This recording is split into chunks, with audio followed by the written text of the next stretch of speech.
Hello, my name is Alexis Bent. I am a counselor at New Way of Life, a men's halfway house in Indiana, PA, and I would like to welcome everybody to the family community webinar that Fire Tree holds monthly. This month we are going to be discussing the BALM platform, which is to be a loving mirror, which is a loving path to family recovery. So at this time, I'm going to stop my personal video so that you guys can focus on our slideshow.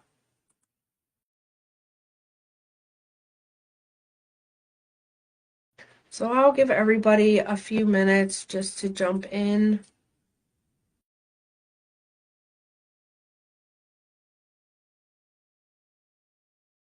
And if anybody has any questions during the slideshow, please feel free to drop your questions in the Q&A box, and I will answer them probably as we go or at the end, just to make sure that I haven't missed any. I would be happy to answer anybody's questions at any time.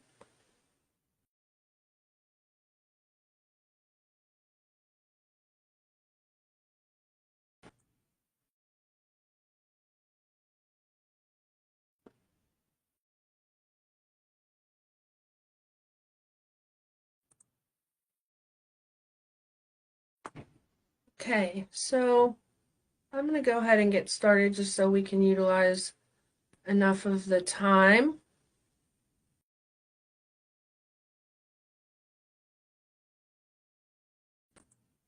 Okay, so what is BALM? A lot of people might question that. BALM is actually to be a loving mirror, right? So this platform serves families with substance use disorders and other disorders of individuals, and through treatment professionals working with them and their loved ones. So what that looks like basically is maybe you're a parent, maybe you're a sibling, maybe you're a friend, a neighbor, a loved one who experiences a loved one that is struggling with a substance use disorder of any kind.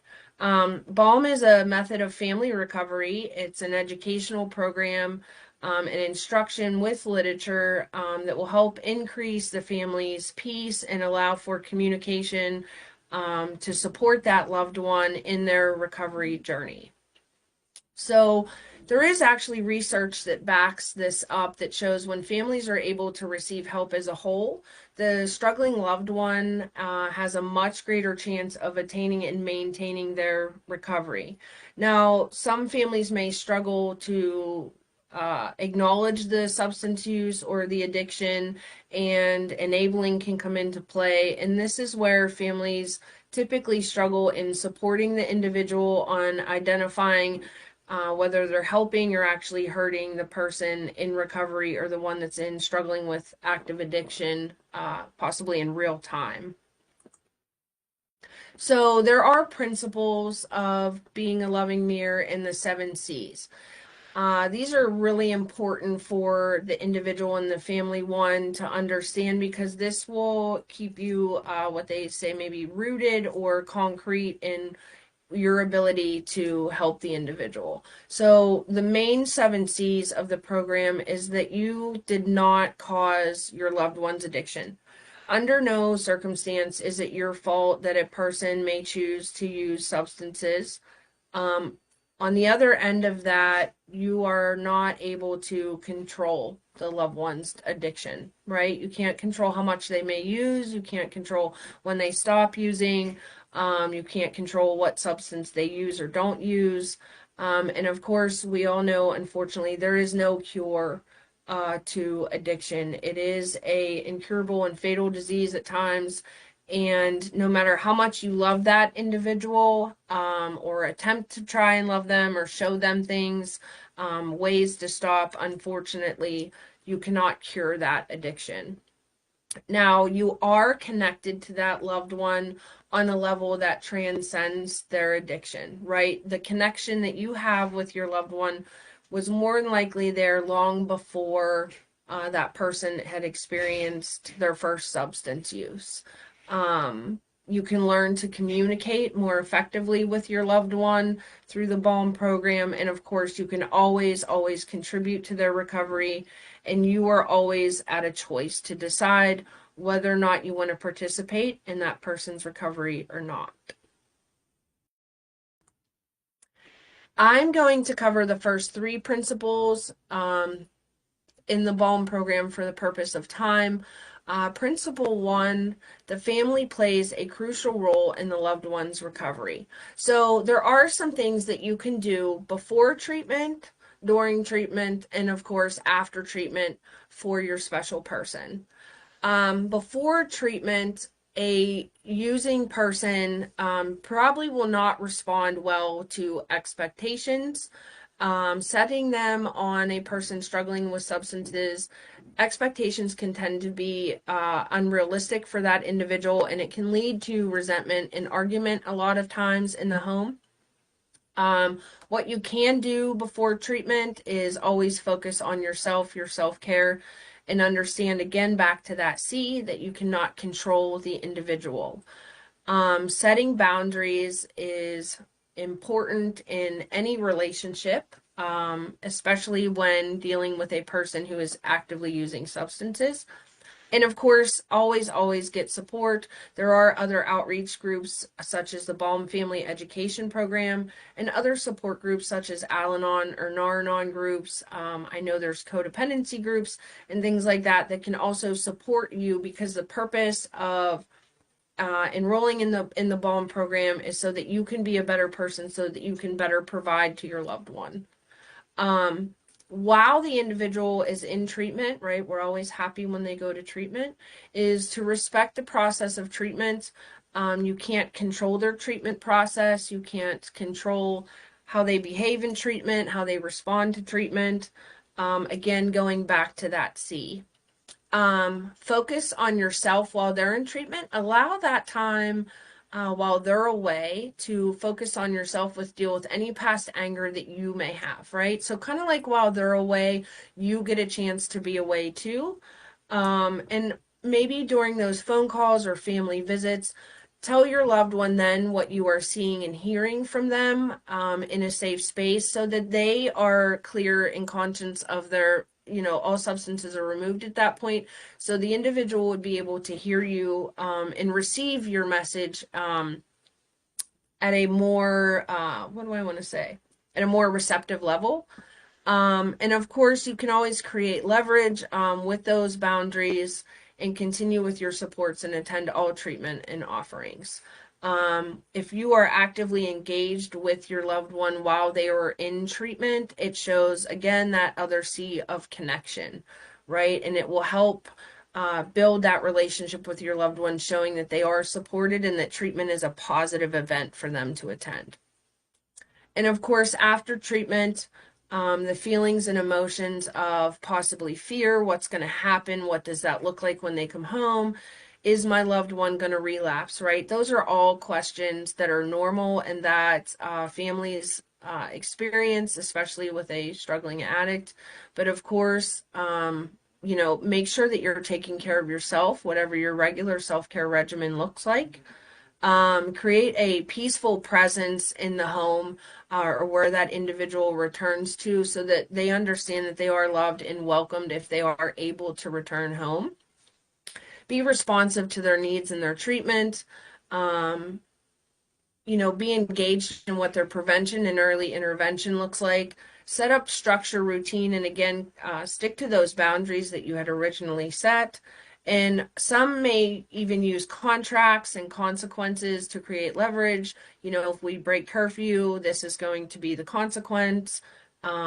Maybe not attending any support groups, this is going to be the consequence. And of course, always, always continue with your own support groups. Principle 2 is really important to recognize that change happens in stages. Now, there's 5 stages of change typically. The first stage, which you might find with an individual who is struggling in the active stage of addiction, this is the pre-contemplation stage. This is typically where the addict may be resistant to change, may not even recognize that they actually have a substance use disorder at this time. Typically, you might hear statements like, "It can't happen to me. I'm prescribed this medication," right? It's not that bad. I haven't went to jail yet, or I haven't received a DUI yet, or maybe I only party on the weekends, right? Where that binge use may be of a concern, and they minimize the substance use. Contemplation occurs a little after that, where the individual struggling with a substance use might start to recognize some of their own behaviors, right? Where they notice that, hey, maybe my drinking on the weekends is getting bad and it's filtering into the week. Maybe now I'm drinking and using marijuana, right? And they start to contemplate the pros and cons of using the substance. Well, I've experienced some consequences, so maybe I should cut back. Preparation is the getting ready stage. This is where the individual or loved one is actually planning to change. This is where maybe talk of going to treatment, talk of entering a detox facility, talk of harm reduction or cutting back on a substance. And plans start to develop in the preparation stage of change. Following the preparation stage is the action. This will depend on the planning in the preparation stage. This is where the individual actually takes their plan and puts it into motion. So this is where we would say that new activities and supports need to replace old people, places, and things. This stage of change can last typically up to 6 months for an adjustment. We might go into action and create new people, places, and things, and the individual could get scared and maybe hang on to one of those two old people or places.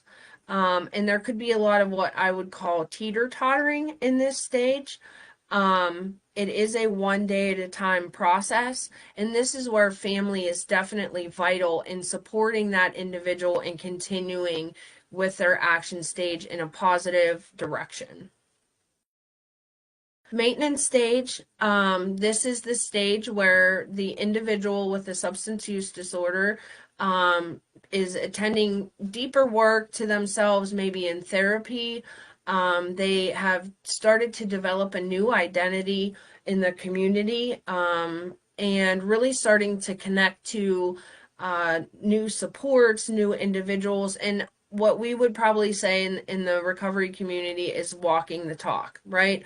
They're comfortable in their new routine, they're comfortable in their new schedule, they don't really push back on boundaries, and they've actually learned how to set healthy boundaries for themselves around those old people, places, and things, and show a pretty consistent pattern in their new healthy lifestyle.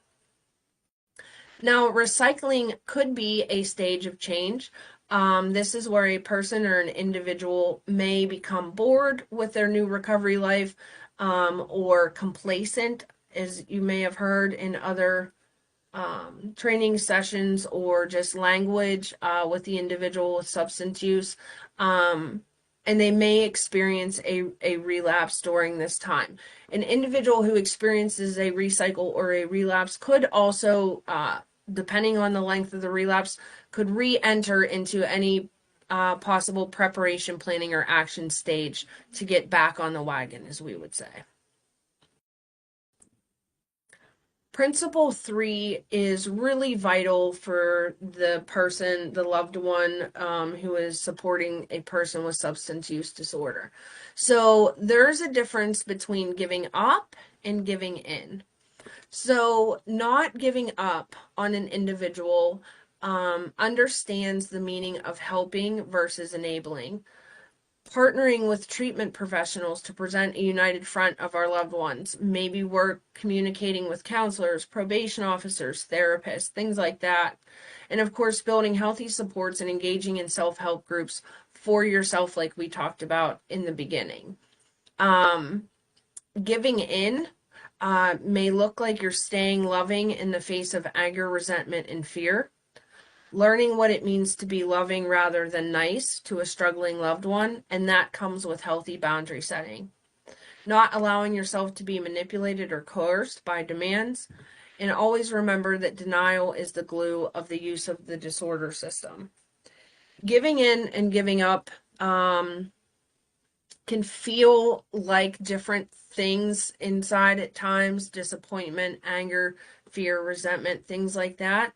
But there is a way not to give up without giving into that addict to support enabling, which can ultimately harm the addict in the long run. Not providing financial gain to them is a way of not giving up and not giving in, and setting those secure boundaries. And again, relying back on those consequences and contracts that you may have set for the addict before they came home from treatment. Boundaries, again, we've been talking about, are important along with the principle of determination, right?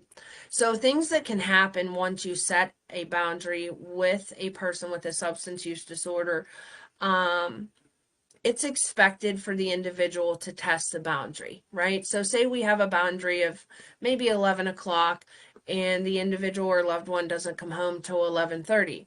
Well, we need to say something and deliver a healthy consequence to that individual. Otherwise, that person will understand that there was no boundary and there is no consequence, and I can continue to come and go as I want, right? Doesn't mean you're giving up or giving in on the addict. It actually means that you're setting some healthy guidelines for them to support them in their recovery. You could feel guilty setting a boundary, right? These may be new to the family dynamic. They may be new to the addict, and they may be new to you as a loved one. Pushing through that and understanding that that's a normal emotion to feel while setting boundaries, but it is in the best interest of you to keep your peace and also for the loved one to prevent any harm in the future. Boundaries may also need to be consistently applied, right? Boundaries aren't necessarily just because we set them means that they're going to be followed. Boundaries typically have to be learned also from you and the loved one. So being consistent and persistent in that boundary setting will better help you and the individual. They may try and guilt trip you and cause you to feel bad about the boundary. Some may become angry when they realize that the boundary is real, and some may lie or behave desperately to try and get you to back down from the boundary setting. But again, reiterating to that individual and having a healthy discussion around why the boundary is set, reminding them that the boundary is there for the individual, for their recovery, and for the family as well. So what do we need to avoid, right? When a loved one is struggling with substance use disorder, in any of those stages of change, whether going into treatment, while in treatment, or coming home from treatment, there is such thing called a premature focus. This is maybe pushing the loved one where they are unable to go, right? A lot of times we can see this in the home when we might want the individual to enter treatment and maybe the individual just isn't ready to go yet.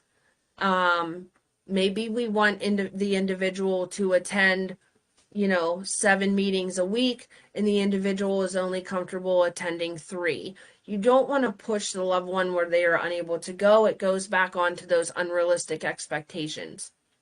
The controlling and denial trap. This is where loved ones end up arguing for continuing problematic behavior, trying to control the addict, trying to control where they are, overextending help. It might look like helicopter parenting, as some of us would say, trying to drive them everywhere, pick them up at a certain time, know who they're with, searching through their phones. It can be hard. It can be hard when you love someone who's struggling. Labeling individuals is also harmful for that person. Forcing someone to accept that they have a substance use disorder.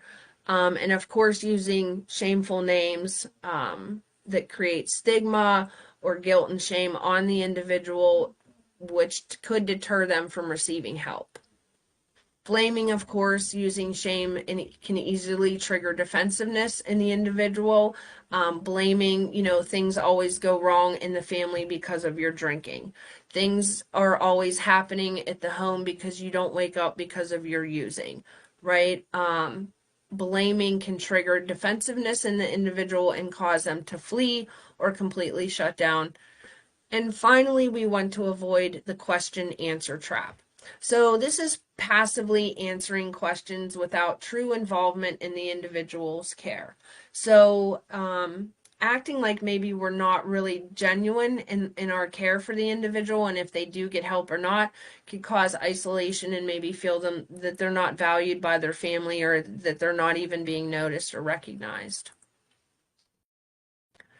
So some of the resources that are available for this, individuals and family members can enroll through licensed balm coaches. There is material, there's books that we have, the Be a Loving Mirror book, and it also comes with a workbook.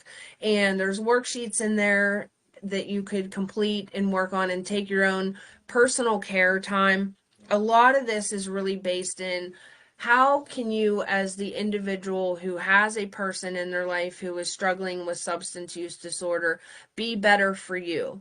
Self-care is vital when dealing with someone who is struggling with a substance use disorder.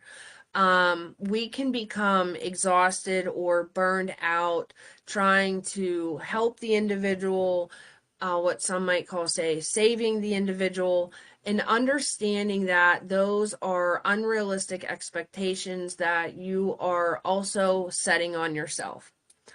A lot of this is rooted in meeting the individual on where they're at, understanding and being involved in their recovery in a helpful, not hurtful manner.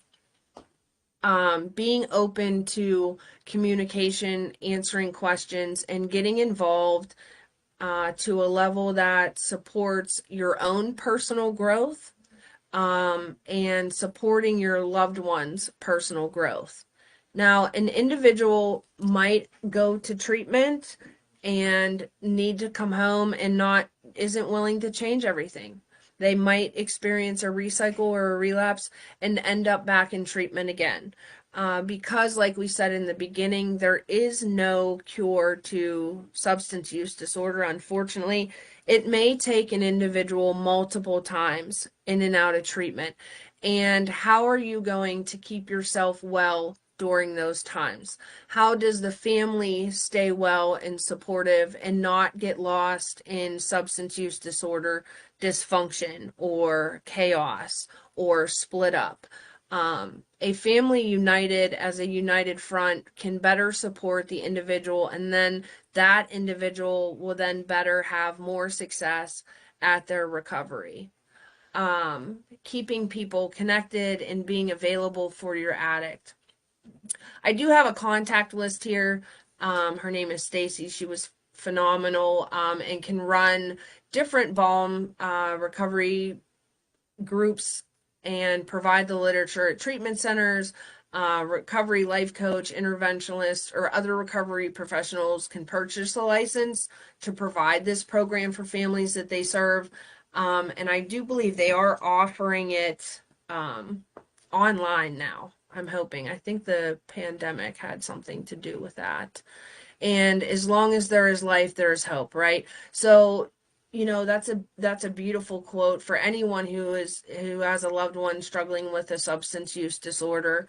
As long as the individual is alive and making an effort, and the family is able to get behind them and support that, there is always hope. I personally thrive off the principle of hope. Because just like the addiction is ever evolving, so I believe that the family also needs to be ever evolving, right? Family dynamics should be continuously fluid around that individual who is struggling, so that change is possible. When things become rigid and filled with unrealistic expectations and unrealistic goals, it kind of boxes the family up, and the ability to change struggles, right? So we want that fluidity and to flow freely through the family so that the individual and all individuals actually involved have a successful and happy life together. Now, I do have on here the next webinar, of course, is the topic is opioid use disorder. The presenter will be Kyle Miller from Firetree, and that will be on 9/17/2024 at 12 o'clock p.m. So I've enjoyed, presenting today, and I hope that everybody um, gained something from this presentation today. I know personally, I'll just share that as a member of the BALM program, I do have a loved one who struggles with a substance use disorder, and addiction affects everybody, not just the addict. I'm a person who believes that addiction is a family disease, and connection is protection, right? So the more involved that the family is in the addict's life, and in the addict's recovery, the better chance that the addict will have. And so what that means is us as individuals, as family members, we need to be taking care of ourselves. We need to be doing what we need to do for our own self-care practice, whether that means, leaving to go for a walk, breathing exercises, yoga, reading, meditation, vacations if financially able to afford, whatever that looks like, pet life, right? We all love pets, and taking care of pets, eating properly, getting enough sleep, attending those self-help groups that we talked about, and connecting to other individuals that understand what you may be going through while you're trying to love someone in active addiction. That's what BALM is about. That's what being a loving mirror is.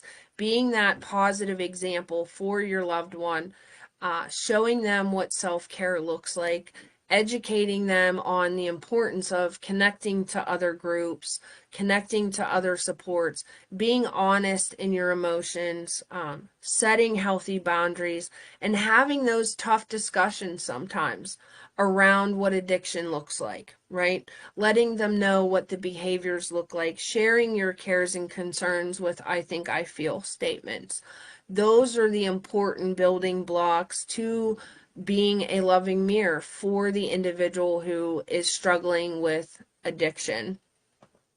They're going to be looking for people who believe in them, people who support their recovery, and people who support change, with the understanding that change does not come overnight, right?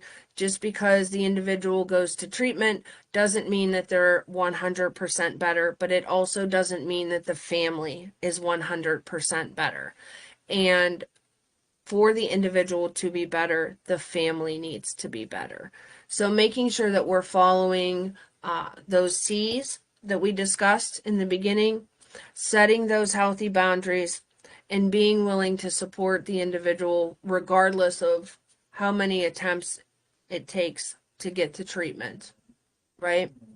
We want to be able to be a loving mirror for them, replicate what a healthy lifestyle looks like, share with them what healthy emotion expression looks like without anger, without violence, sharing fears, healthy fears, cares and concerns as a group, and setting time aside to have those discussions with that individual to build the spirit of connectedness, empathy, compassion, all those principles that are set forth in the BALM program. So I would just like to personally thank everybody who attended the webinar today. I didn't see any questions or answers down here in the chat box, which is okay. I appreciate everyone who attended. And I'm looking forward to, or hoping, and I'm sure Kyle is, seeing you guys next month on 9/17 at 12 for opioid use disorder as the next Fire Tree webinar. So I would like to, again, I thank everybody for their participation, and hopefully we will get to see you guys next month, and I wish everybody well. I will be ending the webinar for everyone, and I hope everybody has a great day. Thank you for attending.